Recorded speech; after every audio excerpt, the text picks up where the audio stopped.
Good morning. Good morning. Good morning. This is a wonderful day. This is a day where two words come to mind for me: vision and connectivity. We are standing here at this location where one man had the vision to buy into a dream here in this location and around the corner and all these buildings that we own in this area. That man was Samuel Staton Sr. He had a vision to buy into that.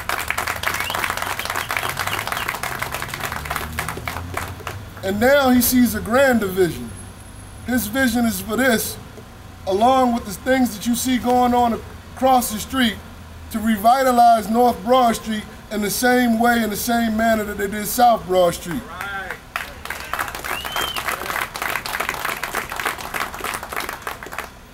But always to stay connected to his roots. At the root of his vision was always jobs. Never has he strayed from getting the man a better pay for an honest day's work. And that's what we all work for. Jobs, jobs, jobs. The connectivity that Samuel Staton Sr. had in his vision was to not be locked into the past, but be rooted in the past so that we can see a better future tomorrow. That is vision, my friends. Vision is when you say that we can't keep the old things, but we cannot do away with the good of the old, keep the good of the old, and move forward to the new. And that's why today we're held in the groundbreaking of 28,000 square feet of Class A office space on North Broad Street. But I also work with the Dream Team. I wake up every day knowing that I work with brothers just as committed as me, if not more so. I work with Walter Higgins from Local 57, who helps me on a day-to-day basis understand the nuances and the details of every agreement that we have. Walt always comes prepared, he's always there, he always has my back, and I'm going to steal a story from Walt. Walt's the type guy that Pete Rose was when Bob Boone dropped that fly ball. He just had his back. That's Walt. And they call this other guy Tiger, and they think it's for his golf game. But as I work with him every day, it is not for his golf game. It is for the tenacity at which he approaches his job. If I say, Dan, we have to have this, Dan is going to be a pit bull on your butt until we get what we need to get. And that tenacity and that commitment to his membership and our membership in this council has made this go smooth. Dan, it is a pleasure to work with you, and your tenacity and your support means everything to me. And Sam Staton Jr., who is like a big brother to me, I know how hard he works day in and day out, because sometimes he still calls me like I work for him, because he's my big brother and he can do that. But he never expects anything out of someone that he wouldn't do himself. So therefore, we got to work to 2, 3, 4 in the morning. I don't mind, because I know I have people in the trench, and that's all my district council compatriots. Period and point blank, bar none. They are there for us. And also, they help me assemble our dream team to get this done, because it can start with a vision, but after the vision, you know you need the money. So you need the money. We go to our treasurer, James Harper, who's not here right now, who's very good with the numbers, and he's not going to let you spend an extra dime, believe me. And then he got us with our partners at Republic First, Jason Greer over there, who's our business partner and lent us the money to do this great project. Jason. And then we need, because we're so regulated, that we need to make sure that we're on the right side of the law. I don't look good in orange. I look very good in blue, but I don't look good in orange. So we get our lawyer, Joel Trajani. Joel, thanks for keeping us out of trouble. And then this concept wouldn't become complete because it is a public-private partnership. It is for the benefit of the public and us private. So I had a conversation with my good friend, Dwight Evans, and Dwight said, Ryan, I'm trying to really do something about North Broad Street corridor. I said, well, that's very interesting because we're thinking about building a building. And he said, well, let's talk about it. And Dwight and I sat on a corner, and I'm gonna tell you about effective politicians, and I don't care who hears this, and they need to hear it, because effective politicians get things done. We got that deal done on a corner in a 15-minute conversation. It wasn't any him and haw, and he said, listen, if you guys gonna put up $5 million of your own money, I can get the state to kick in too. And that's how we got the state to kick in $2 million for this project to come to fruition so that we can anchor North Broad Street in and bring jobs. It's not about a Dwight Evans fight, but it's about jobs for you and I and the people that we represent. And never get that twisted. And finally, my mentor, my second dad,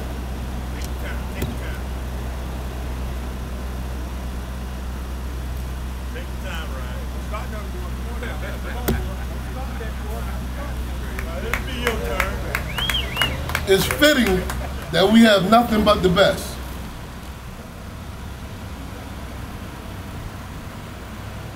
A LEED certified building, real bricks, real builder, a real builder. P. Agnes has been building buildings forever. A good union contractor to build you the best office building so you don't have to walk up those steps because you're never allowed to retire from the Labor's District. I have the mic and I'm going to tell one story that encapsulates for me how Sam taught me how to be a labor leader through a story.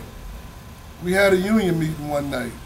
It was definitely hot, the air was broken, and one of the maintenance guys brought some water up to the executive board.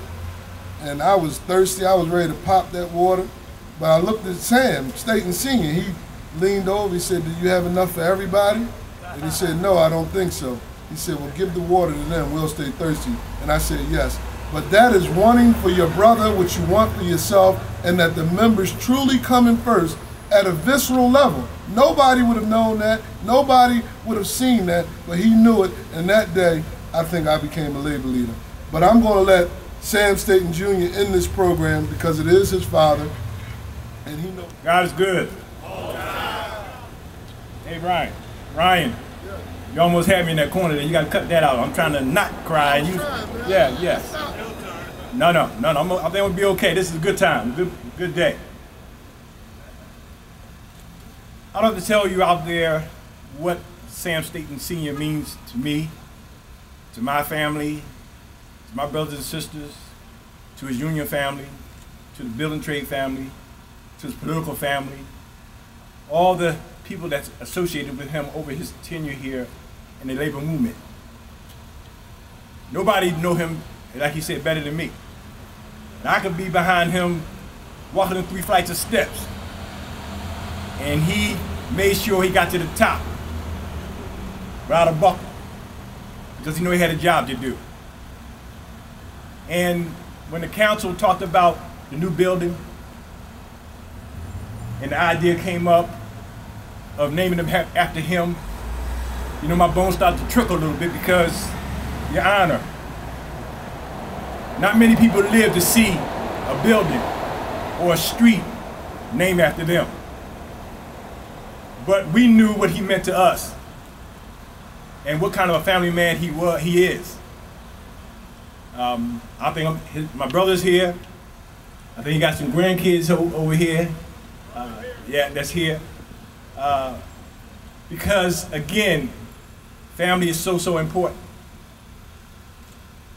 We want to honor him with this building because of the hard work and dedication he has committed himself to. The role model he has showed us how to go forward from this day. And every time I pass this building, it will remind me of him and the hard work. Every time you pass this building, it will remind you of him and the hard work. We love him dearly. I'll be talking to him, trying to get him to slow down. Everybody trying to keep him going to work.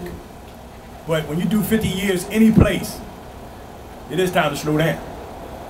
The body says it's time to slow down. You know, we're going to miss him in a lot of areas, but I want him to live to be 102, 104, 105. Because he's my father, and it's nothing like having a dad that you can go to and talk to in difficult times, or a companion. So it's important to me that much as we want to love him, we got to make sure his health stay good. That he can make sure he can still guide us, whether be here or on the telephone, that we can reach him for guidance. So without further ado, I want to bring my mentor, my friend, my dad to the podium, Sam Staten Sr.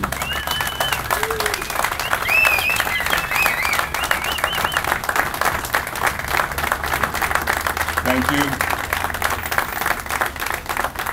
I do need help getting up here. I'll tell you the thing about getting old. You go to sleep one night as a young man and wake up old. That's the way it feels. To Sam Jr., I understand what you're saying, but when you put 50 years into something and you snatch a person away from it, it leaves a void. I think you have to ease out, take your time and get out. So, you know, I done gave it up, but I like to taste it every once in a while. I like to feel it every once in a while. I spend my life with my soul.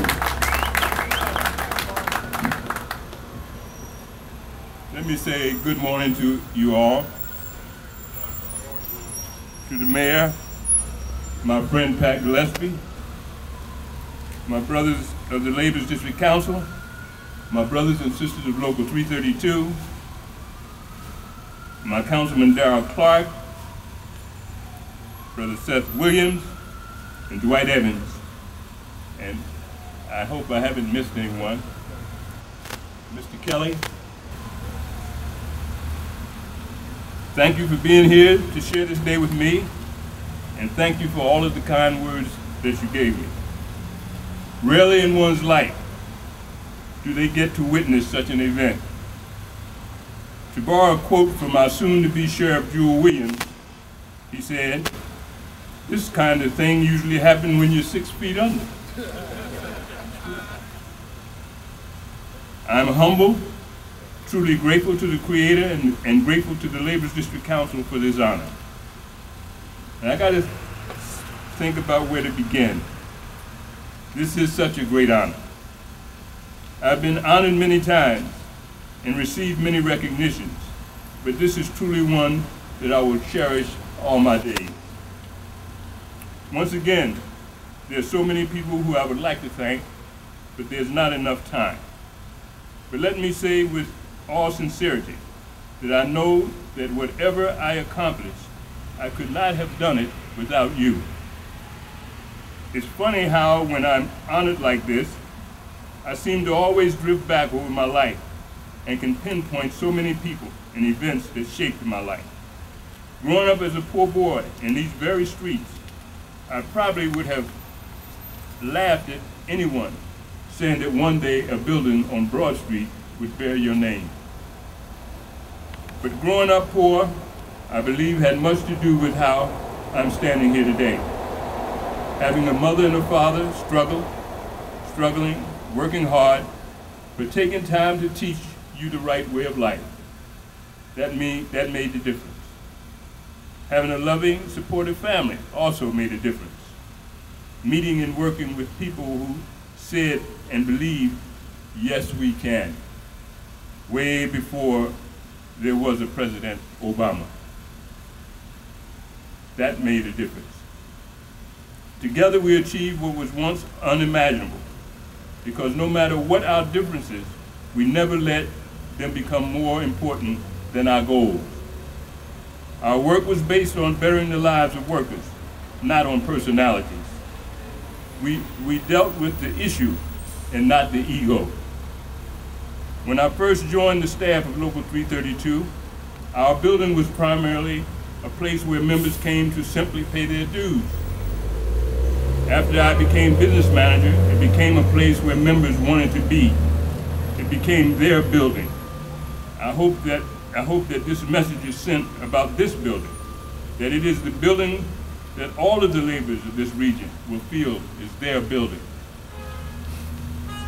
Again, I say thank you to all of you that have played a part in my life.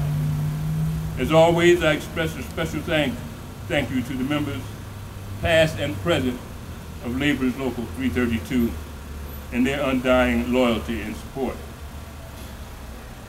I hope that this building bearing my name will be not simply a testament of my work, for the testament of all that we were able to accomplish together. It is my hope and my prayer that somewhere in this building will be a history of the many struggles and successes of laborers in this region. It is my hope and my request that somewhere inside this building or outside this building, that there is recognition of James Harper, Dan Woodall, Benny Irvin, Leroy Burrows, Walt Higgins, Sam Staton Jr., and Ryan Boyer, and so many others who dedicated their lives to the labor struggle and to the fight for fairness for working families. I hope in the future that as most of you see this building, that it will not simply be a symbol of what I did, but what we did together. Someone once said that life should not be looked at as a candle that is lit and eventually burn out, but it should be looked at as a torch that is lit and is passed on to the next generation. The torch has been passed, and I hope our current runners will take this torch to the next generation. I truly hope that out of this building will come new fruit to the cause we have fought for and given most of our life for, which is decent jobs, fair wages, protection for working families. Again, this is a day I will cherish for the rest of my life. I thank you all, and I love you all.